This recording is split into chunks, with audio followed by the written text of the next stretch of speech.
So, you want to create TikTok videos using your computer? Let me show you how to do it. So the first thing you need to do is to go to your computer browser, whatever browser you use, and go to clipchamp.com. Okay, so once you're logged into clipchamp.com, you'll notice it has a very familiar layout. It's a lot like Canva. So you're gonna go to create a video, okay? And then from there, you can set the aspect ratio to 9:16, which is your typical vertical style video or content piece. And then on the left side, you can actually hit record and create. So you have the option of recording your camera, your screen, text to speech, all that jazz. Okay, so what you're gonna see now is I'm gonna click on the camera recording, and then a screen will pop up. Okay, so this is my video stream directly from the laptop itself.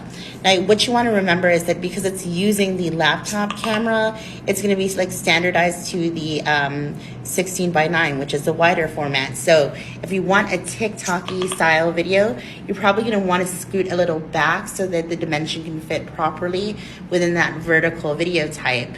What you can also do is there's an app called EpoCam, and you can connect that to your mobile device, and then you can use EpoCam and connect it to your Clipchamp recording, and you can have like this vertical TikTok-y style video. You can do it directly on your computer. So it's that simple. Just go to clipchamp.com, which has recently been acquired by Microsoft, and you can quickly create videos on your computer. Fun. Okay, thanks for watching. Bye.